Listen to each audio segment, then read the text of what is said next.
Live. Google Hangout is live. All right, let me go ahead and start this. My name is Keiko. This is my Module 3 for Psych 611. Today, I'm going to be telling you about two models that both fall under the general linear model. First, I'm going to talk about multiple regression, and then I'm going to go over ANOVA, which is actually just a special case of multiple regression. So I'll start with regression. The purpose of regression is to learn about kind of the relationship between multiple independent variables, or sometimes more often called predictor variables, and the dependent variable, so that relationship between the two. So for example, the data that I have here is actually from a video game study with older adults. So we had older adults ages 60 and older play a video game, and we recorded different data points in the study. So in a pretest that we gave them, we actually collected positive affect measures via the PNS, which is a common measurement tool used to collect affect data. We also collected their computer proficiency measured by the CPQ, so just basic familiarity with computer tasks. And then we also measured their working memory via a cognitive test on E-prime. So those are going to be our three independent variables, and the dependent variable that we're going to be working with is the game score. So this is their achievement in the game, so how well they did at the game. And our objective with running this regression is to see if these predictor variables can predict how well the older adults performed in the video game.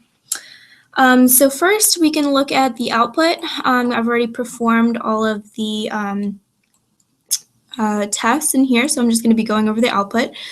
So here we have our output for our regression, and we see this ANOVA here, which is essentially the omnibus for the model itself.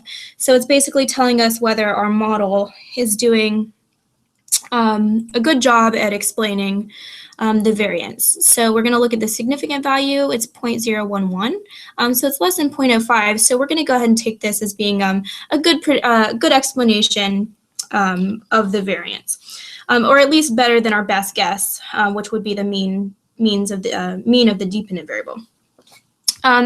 So that's good. So then we can go ahead and look at the regression coefficients, particularly looking at the B's here, and checking to see if these are significantly different than 0.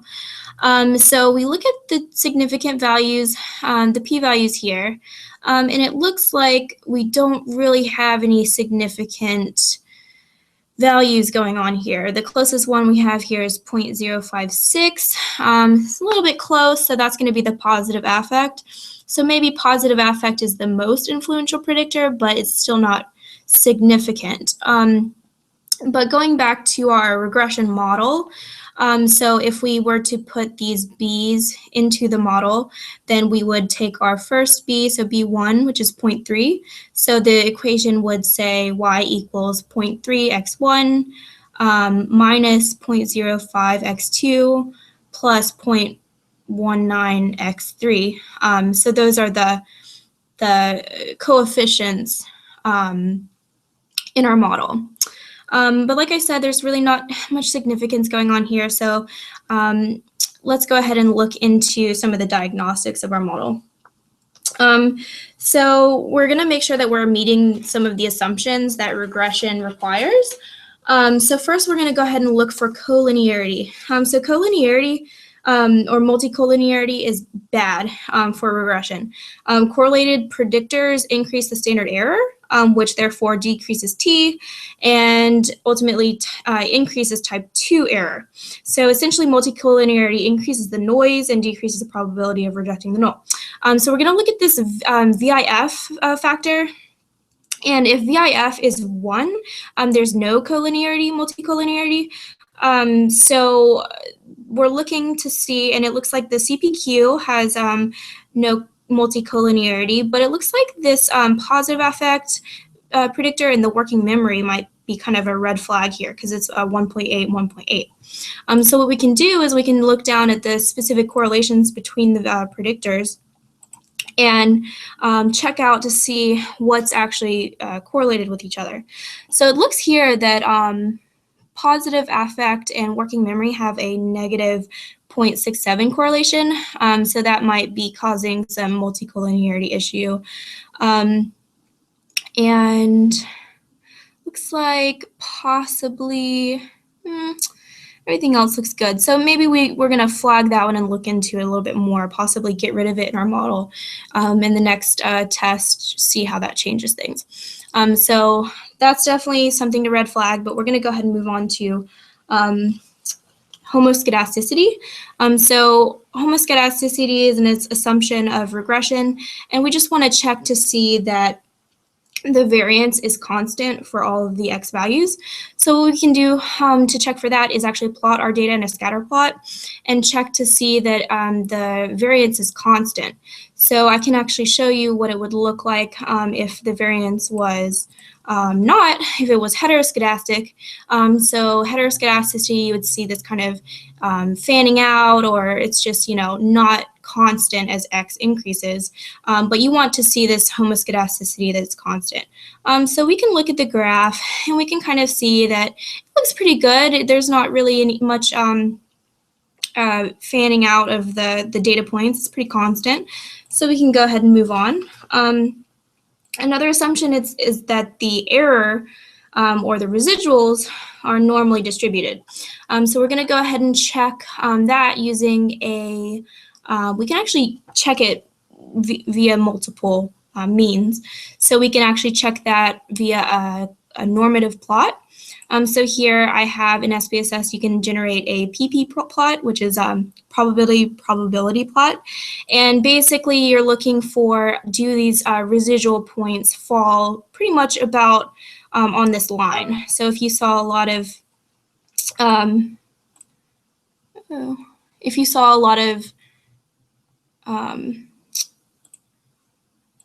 a ding, not sure what that was.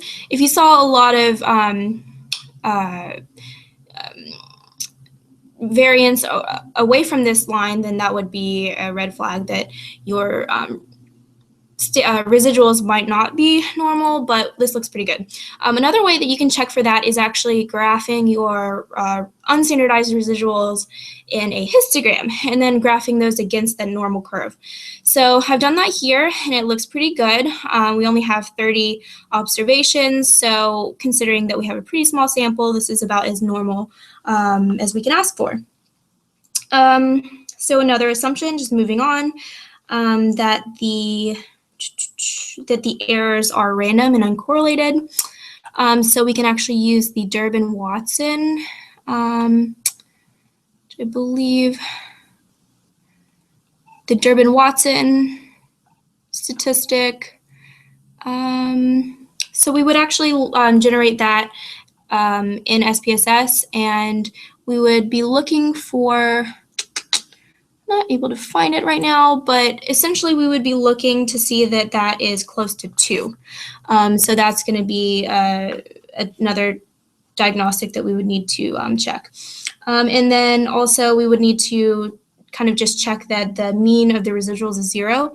So I can look in this residual statistics table here, and I can look at the residuals here, and the mean of the residuals is just about 0. It's got a scientific notation here, but it's basically 0, as standardized residuals are 0 as well.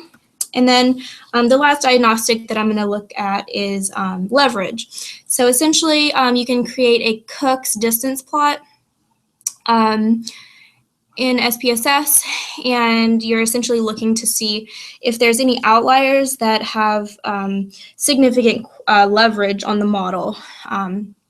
So what I've done here is I've saved the Cook's distance values in SPSS, and then I plotted them against the dependent variable. And basically what you're looking for are any outliers that kind of fall in these outer corners here. And what we find is actually that we do have an outlier here. So that might be a red flag that's kind of leveraging our model strongly. But you don't want to immediately get rid of those. As we read in our Cortina paper, that extreme values can have impact on empirical results, and it's tempting to discard those prior to data analysis, but Cortina actually doesn't agree with that because there's different kinds of outliers, so the appropriateness of removal kind of varies depending on what type of outlier that is. So I wouldn't delete it right away, but I would definitely look into like kind of what type of outlier that is, and if it's kind of skewing our model or if it's, you know, explaining something significant.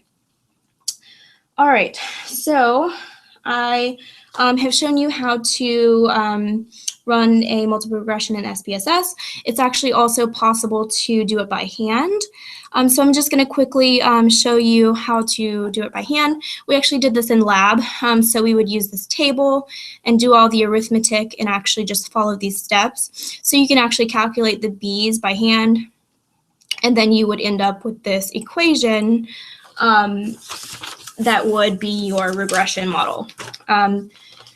So that is how you would conduct it by hand. And I'm going to go ahead and move on to ANOVA. So ANOVA, we conducted here. So how is ANOVA different from multiple regression? Well, an advantage of ANOVA is basically kind of a sophisticated t-test, right? Where we're testing for significance of means, but as opposed to t-test, ANOVA actually allows us to test for differences when there are more than two factors or more than two levels of the independent variable. So in t-test, we're limited to 2, and ANOVA kind of lets us do more than 2. So for ANOVA, we actually looked at different variables. So our factors for our ANOVA, I wanted to kind of see if actually positive feedback and sex, let's see, and if they were male or female. Yeah, so if they were male or female, if there was any type of interaction there. So first I'll explain what positive feedback was. So positive feedback, either 0 and positive feedback means that they received no positive feedback while they were playing the video game. 1 means that they received positive feedback half of the time, so half of the hour, and then 2 of positive feedback would mean that they received positive feedback throughout the hour. So there's 3 levels there, and we would conduct the ANOVA, let's see, and basically see if these factors, if there's any interaction between these factors. So we would first look at the significance values, and we don't really see much significance here. So let's go ahead and look at the plot, because sometimes the plot can actually tell us a little bit of what's going on. So here we have groups, so this is going to be male and female, 0 being male, 1 being female, and then we have the positive feedback variable plotted on the x-axis, and 0, 1, and 2 here. So this is interesting because it's telling us basically that we have an interaction between the male and female variable and the feedback variable. So what this might be actually telling us is that you would think that if you give a participant positive feedback throughout their gameplay that it would actually increase their score, but this actually is indicating that it decreased their score, and then there was the interaction, so it looks like gender kind of had an influence on here. So keep in mind that this is the marginalized means, so this plot here is incorporating the main effect as well as the interaction. So, but because it's pretty obvious here that there is an interaction between gender or sex and positive feedback, because these lines are very obviously crossed here. But we can definitely conclude that there might be something going on, but possibly that we need to, maybe there might be sampling error that's not kind of explaining the significance of this, because we didn't get any significant values for our factors. But we might need to resample and run this ANOVA again to see if there actually is something significant going on here.